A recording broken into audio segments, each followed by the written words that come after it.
राधे कृष्णा मित्रों, आप सभी को हमारे चैनल में स्वागत है। सितंबर 2025 में इंदिरा एकादशी कब है, इस दिन शिवलिंग के करे उपाय, इससे जुड़ी संपूर्ण जानकारी इस वीडियो के माध्यम से बताऊंगी। बिना स्किप किए लास्ट तक देखना। हिंदू धर्म में एकादशी का विशेष महत्व है। हर माह में कृष्ण पक्ष और शुक्ल पक्ष में एक एक एकादशी पड़ती है और हर एक एकादशी का अपना विशेष महत्व है। ऐसे ही अश्विनी मास के कृष्ण पक्ष की एकादशी तिथि पड़ती है जिसे जिसे इंदिरा एकादशी कहा जाता है। पितृपक्ष के दौरान पड़ने के कारण इस एकादशी का विशेष महत्व है। मान्यता है कि इस दिन भगवान विष्णु की पूजा करने के साथ व्रत रखने से हर पाप से मुक्ति मिल जाती है और मोक्ष की प्राप्ति होती है। जानिए इंदिरा एकादशी की सही तिथि, शुभ मुहूर्त और महत्व। कब है इंदिरा एकादशी? हिंदू पंचांग के अनुसार अश्विनी मास के कृष्ण पक्ष की एकादशी तिथि 16 सितंबर को रात 12:23 से आरंभ हो रही है, जो 17 सितंबर को रात 11:40 पर समाप्त होगी। ऐसे में उदया तिथि के हिसाब से इंदिरा एकादशी का व्रत 17 सितंबर को रखा जाएगा। इंदिरा एकादशी 2025 पारण समय।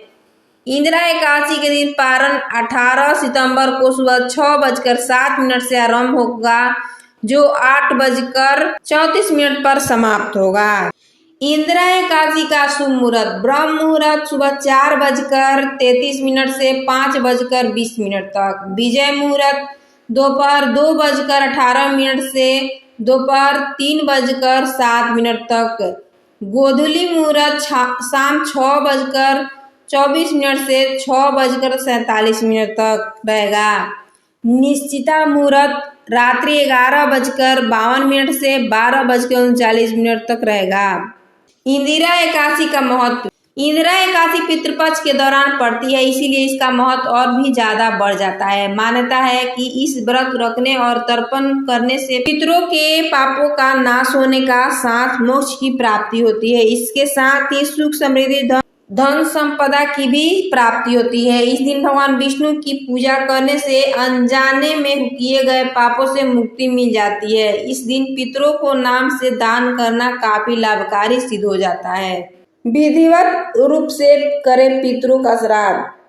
एकादशी के दिन भगवान विष्णु की पूजा अर्चना करने से घर में सुख समृद्धि आती है और सभी प्रकार के बाधा दूर होती है। ये विशेष तौर पर श्राद्ध पक्ष में आती है, इसीलिए इस एकादशी के दिन श्राद्ध भी माना जाता है। जिसका भी इस दिन श्राद्ध होता है, परिजन उसका श्राद्ध विधिवत रूप से करें। इस दिन पितरों की आत्मा की शांति के लिए विशेष तौर पर पूजा अर्चना करने का विधान होता है। ऐसा माना जाता है कि पितरों की आत्मा की शांति के लिए श्राद्ध तर्पण पिंडदान अनुष्ठान करने से उनकी आत्मा की शांति मिलती है और पितर का आशीर्वाद परिवार पर बना रहता है। पितरों की सर्वलोक प्राप्ति के लिए करें व्रत। एकादशी का व्रत करने से इंसान के पितरों को यमलोक जैसे यातनाएं नहीं सहनी पड़ती, उसको स्वर्ग लोक और विष्णु लोक में स्थान प्राप्त होता है, पितृदोष दूर होता है।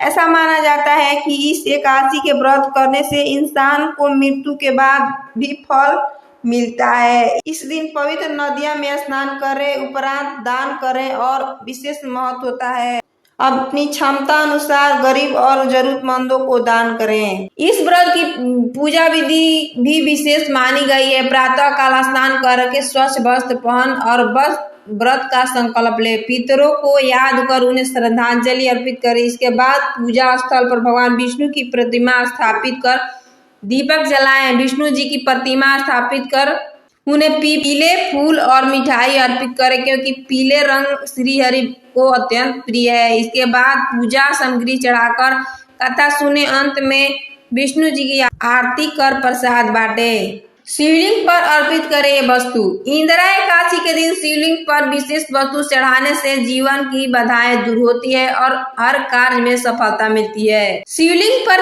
21 बेलपत्र अर्पित करने से सभी कष्ट दूर होकर सुख शांति बनी रहती है। दूध, दही, शहद इनमें से अभिषेक करने पर महादेव साधक की सभी मनोकामनाएं पूरी करते हैं और कारोबार में तरक्की मिलती है।